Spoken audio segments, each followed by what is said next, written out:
Sir 2022ರಲ್ಲಿ ಹಿಜಾಬ್ ಧರಿಸೋದನ್ನು ban ಆಗಿತ್ತು. ಆದರೆ ಇದು ನಿನ್ನೆ ಅಷ್ಟೇ ಮತ್ತೆ ಬೆಳಕಿಗೆ ಬಂದಿದೆ. ಏನು ಹೇಳ್ತೀರಾ ಸರ್ ಇದ್ರ ಬಗ್ಗೆ? ಮೇಡಮ್ ನಾನೇನು ಹೇಳ್ತೀನಿ ಅಂದರೆ 2022 ಆಗಲಿ 2026 ಆಗಲಿ ಯಾವುದೇ ಗೌರ್ಮೆಂಟ್ ಆಗಲಿ, ಬಿ ಜೆ ಪಿ ಗೌರ್ಮೆಂಟ್ ಆಗಲಿ, ಕಾಂಗ್ರೆಸ್ ಆಗಲಿ, JDS ಆಗಲಿ, ಯಾವುದನ್ನ ಬರಲಿ, ಇದಕ್ಕೆ ಕೈ ಹಾಕ್ಬಾರ್ದು ಮೇಡಮ್. ಏನಕ್ಕೆ ಅಂದರೆ ಇದು ಹುಡುಗರಿಗೆ ಇವಾಗ ಯೂನಿಫಾರ್ಮ್ ಅಂತ ಮಾಡಿದ್ದಾರೆ. ಏನಕ್ಕೆ ಮಾಡಿದಾರಲ್ವಾ? ಅಷ್ಟೆಲ್ಲ ದುಡ್ಡು ಕೊಟ್ಟು ಎಲ್ಲ ತೊಗೊಂಡಿರ್ತಾರೆ ಯೂನಿಫಾರ್ಮು. ಏನಕ್ಕೆ ಮಾಡಿದ್ದಾರೆ? ಮತ್ತು ಬಿಡಿ, ಯೂನಿಫಾರ್ಮ್ ತಗೊಳೋದು ಬೇಡ. ಇವಾಗ ಅವ್ರು ಹಿಜಾಬ್ ಹಾಕೊಂಬರಲಿ, ನಮ್ಮವರು ಜೀನ್ಸ್ ಪ್ಯಾಂಟು ಟೀ ಶರ್ಟ್ ಹಾಕೊಂಡು ಹೋಗಲಿ ಅಲ್ವಾ? ಅದಕ್ಕೋಸ್ಕರ ಮಾಡಬಾರ್ದು, ಅವೆಲ್ಲ ತಪ್ಪು. ಆಮೇಲೆ ಮಕ್ಳುಗಳಿಗೆ ಈಗಲೇ ದ್ವೇಷ ಮೊಳಕೆ ಹೊಡೆಯೋದು ಅದು ಅಲ್ವಾ? ಅದು ದ್ವೇಷ ಹೊಡಿಸ್ಬಾರ್ದು. ನಾವು ದೊಡ್ಡವರಾದವರು ಗೌರ್ಮೆಂಟ್ ಇರೋದು ಯೋಚನೆ ಮಾಡಿ ಮಾಡಬೇಕು. ಇದು ಯಾರನ್ನೋ ಓಲೈಸಕ್ಕೆ ಮಾಡೋದು, ಯಾರನ್ನೋ ಸಂತೋಷ ಪಡೋಕ್ಕೆ ಮಾಡೋದು, ಇವೆಲ್ಲ ಮಾಡಬಾರ್ದು. ಅದು ಯಾವತ್ತೂ ಅಷ್ಟೇ ತಪ್ಪು ಇದು. ಆಮೇಲೆ ಸ್ಕೂಲು ಅಂದಮೇಲೆ ನೋಡಿ ಮೇಡಮ್, ಕೂತ್ಕೊಳ್ಳೋ ಮೇಜು ಒಂದೇ, ಬರೆಯೋ ಪೆನ್ನು ಒಂದೇ, ಬರೆಯೋ ಬುಕ್ಕು ಒಂದೇ ಅಲ್ವಾ? ಹುಡುಗರು ಬೇರೆ ಬೇರೆ ಆದರೆ ಒಂದೇ ಥರ ಇರಬೇಕು. ಯೂನಿಫಾರ್ಮ್ ಮಾಡಿದ್ಮೇಲೆ ಇವಾಗೆಲ್ಲ ಒಂದೇ ಥರ ಕಾಣ್ತಾರೆ. ಇವಾಗ 100 ಜನ ಇದ್ದರು ಅಂದರೆ 100 ಜನದಲ್ಲಿ ಇವಾಗ ನಮ್ಮನೊಬ್ಬ ಅವನೇ ಅಂದರೆ ಅಲ್ಲಿ ಕಾಣಲ್ಲ, ಗೊತ್ತಾಗಲ್ಲ. ಆವಾಗ ಇದನ್ನೆಲ್ಲ ಇದು ಬಿತ್ತದಂಗೆ, ದ್ವೇಷ ಬಿತ್ತದಂಗೆ ಆಗುತ್ತೆ. ಅವೆಲ್ಲ ಮಾಡಬಾರ್ದು, ತಪ್ಪಿದು. ಓಕೆ, ಧರ್ಮದ ನಡುವೆ ಏನಾದರೂ ತಂದಿಡೋ ಕೆಲಸ ಮಾಡ್ತಾ ಇದೆಯಾ ಕಾಂಗ್ರೆಸ್ ಸರ್ಕಾರ? ಧರ್ಮದ ಬಗ್ಗೆ ಗೊತ್ತಿಲ್ಲ ಮೇಡಮ್. ಅದು ಅವ್ರನ್ನೇ ಕೇಳ್ಬೇಕು.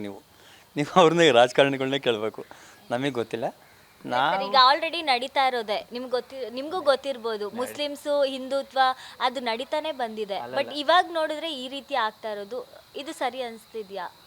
ಅದು ಆಗ್ತಾ ಇದೆ, ಅವತ್ತಿಂದಲೂ ಆಗ್ತಾ ಇದೆ. ಅದು ಅಪೋಸು ಆಗ್ತಾ ಇದೆ, ಒಳ್ಳೇದು ಇದಾಗ್ತಾ ಇದೆ. ಒಳ್ಳೇದು ಅಂತ ಒಂದು ಸ್ವಲ್ಪ ಜನ ಅಂತಾರೆ, ಇಲ್ಲ ಅಪೋಸ್ ಮಾಡೋರು ಒಂದಷ್ಟು ಜನ ಆಗ್ತಾ ಇದ್ದಾರೆ, ಎಲ್ಲ ಆಗ್ತಾ ಇದ್ದಾರೆ. ಅಂದರೆ ಹಿಂದೂಗಳೇ ಮೇಡಮ್. ಅದು ಹಿಂದೂಗಳು ಮುಸ್ಲಿಮ್ರಲ್ಲಿ ಮಧ್ಯದಲ್ಲಿ ಒಡಕು ಬೀಳ್ಸೋದು ಈ ಗೌರ್ಮೆಂಟ್ಗಳೇ. ಅದು ಮಾಡಬಾರ್ದು ಯಾವತ್ತೂ ಅಷ್ಟೇ. ಹಿಂದೂಗಳ ಬಗ್ಗೆ ಅವ್ರಿಗೂ ಒಳ್ಳೆ ಒಪಿನಿಯನ್ ಇರಬೇಕು, ಅವ್ರ ಬಗ್ಗೆ ನಮಗೂ ಒಪಿನಿಯನ್ ಇರಬೇಕು. ಸಮಾಜದಲ್ಲಿ ಎಲ್ಲರೂ ಒಟ್ಟಿಗೆ ಇರೋದ್ರಿಂದ, ನಾವು ಅವರೆಲ್ಲ ಒಟ್ಟಿಗೆ ಇರೋದ್ರಿಂದ ಹೊಂದಾಣಿಕೆ ಒಳ್ಳೆ ಹೋಗ್ಬೇಕು ಅಷ್ಟೇ ಮೇಯ್ನು. ಮುಸ್ಲಿಮ್ಸರಿಗೆ ಹಿಜಾಬ್ ಧರಿಸೋದನ್ನು ಅನುಮತಿ ಕೊಟ್ಟಿದ್ದಾರೆ. ಆದರೆ ಹಿಂದೂಗಳಿಗೆ ಯಾಕೆ ಈ ರೀತಿಯಾದಂಥ ಯಾವುದೇ ರೀತಿಯಾದಂಥ ಒಂದು ಸೌಕರ್ಯನ ಕೊಟ್ಟಿಲ್ಲ ಅನ್ನೋದು? ನಾನು ಮೊದಲೇ ಹೇಳಿನಲ್ಲ, ಅದನ್ನು ಮಾಡಬಾರ್ದು, ಇದನ್ನು ಮಾಡಬಾರ್ದು. ನಾನು ಹೇಳ್ತಾ ಇದ್ದೀನಲ್ಲ, ಹಿಜಾಬ್ ಓನ್ಲಿ ಯೂನಿಫಾರ್ಮ್ ಅಷ್ಟೇ ಮಾಡಿದ್ರೇ. ಇವಾಗ ಹಿಂಗೆ ಹೋಗ್ತಾ ಇದ್ರೆ ಅವರಿಗೂ ಅಲ್ಲೇ ಜಗಳ ಸ್ಟಾರ್ಟ್ ಆಗುತ್ತಲ್ಲ. ಇವ್ರು ಯಾಕೆ ಇದನ್ನು ಹಾಕೋಬೋದು, ನಾವು ಯಾಕೆ ಇದನ್ನು ಹಾಕಬಾರ್ದು ಅನ್ನೋದು ಅಲ್ಲೇ ಸ್ಟಾರ್ಟ್ ಆಗುತ್ತಲ್ಲ ಜಗಳ. ಮೇಡಮ್, ಇಲ್ಲೇನಾಗೈತೆ ಗೊತ್ತಾ? ಇವಾಗ ಹಿಜಾಬು ತೆಗೆಯೋದು ಹಾಕೋದು ಅದು ಬೇರೆ ಪ್ರಶ್ನೆ. ಇದೇನಾಗಿದೆ ಅಂದರೆ ಇವು ದೊಡ್ಡವ್ರು ಕಿತ್ತಾಡ್ತಿದ್ರು. ಇನ್ನು ನೆಕ್ಸ್ಟ್ ಇವರು ಈ ಥರ ಒಬ್ಬರು ಬರೋದು ತೆಗೆಯೋದು, ಒಬ್ಬರು ಬರೋದು ಹಿಜಾಬ್ ಹಾಕೊಂಡ್ಲಿ ಅನ್ನೋದು.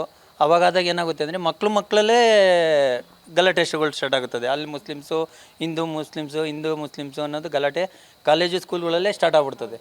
ಅದು ಮಾಡಬಾರ್ದು, ಬಿತ್ತಬಾರ್ದು. ನಾನು ಅವೆಲ್ಲ ಹೇಳಿದ್ನಲ್ಲ, ನಾವು ಭತ್ತ ಬಿತ್ತಿದ್ರೆ ಭತ್ತನೇ ಬರೋದು, ಇದು ಅಕ್ಕಿನ ಭತ್ತನೇ ಬರೋದು, ಬೇರೆ ಯಾವುದು ಬರೋಲ್ಲ ಅಲ್ವಾ? ರಾಗಿ ಬರೋಲ್ಲ ಅಲ್ವಾ? ರಾಗಿ ಬಿತ್ತಿದ್ರೆ ರಾಗಿನೇ ಬರೋದು. ಅದು ನಾವು ಮಾಡಬೇಕು, ದೊಡ್ಡವರಾದವರು ಅಷ್ಟೇ.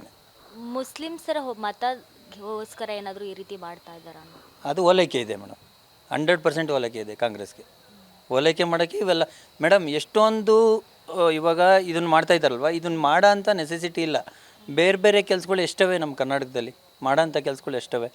ರೋಡ್ ಸರಿ ಇಲ್ಲ, ಮಾಡೋ ಅಂಥವು ಬಿಟ್ಟು ಇದೇನಕ್ಕೆ ಕೈ ಹಾಕ್ತಾರೆ? ಇವಕ್ಕೆಲ್ಲನೂ ಮಾಡಲಿ, ಒಳ್ಳೇದು ಮಾಡಲಿ, ಜನಗಳಿಗೆ, ನಮಗೂ ಮಾಡಲಿ, ಅವ್ರಿಗೂ ಮಾಡಲಿ, ಹಿಂದೂಗಳಿಗೂ ಮಾಡಲಿ, ಮುಸ್ಲಿಮ್ಸ್ಗಳಿಗೂ ಮಾಡಲಿ, ಬೇಡ ಅಂತ ಹೇಳಲಿಲ್ಲ. ಅದು ಮಾಡಬಾರ್ದು. ಬೇರೆ ಬೇರೆ ಕೆಲಸಗಳವೆ ಅದ್ರ ಕಡೆಗೆ. ಇವಾಗ ಜನಗಳು, ಮಿಡ್ಲ್ ಕ್ಲಾಸ್ ಜನಗಳು ಕಾಲೇಜು ಸ್ಕೂಲ್ಗಳು ಫೀಸ್ ಕಟ್ಟಿ ಇದು ಮಾಡ್ತಾಯಿದ್ದಾರೆ, ಅವ್ರು ಸ್ಟ್ರಗಲ್ ಮಾಡ್ತಾಯಿದ್ದಾರೆ, ಸಿಕ್ಕಾಪಟ್ಟೆ ಸ್ಟ್ರಗಲ್ ಆಗ್ತಾಯಿದೆ. ಅದ್ರ ಬಗ್ಗೆ ಗಮನ ಹರಿಸ್ಲಿ. ಇದನ್ನು ಯಾಕೆ ಬೇಕು ಹಿಜಾಬು ಅಲ್ವಾ? ಸರ್ಕಾರ ನಡೆಸುವಂತಹ ದೊಡ್ಡ ಅಧಿಕಾರಿಗಳೇ ಈ ಥರ ಮಾಡ್ತಾ ಇದ್ರೆ ಮುಂದಿನ ಪೀಳಿಗೆಗಳಲ್ಲಿ ಏನಾಗ್ಬೋದು ಅನ್ನೋದು? ಅದು ಮಾರಕ ಮೇಡಮ್, 100% ಮಾರಕನೇ ಅದು.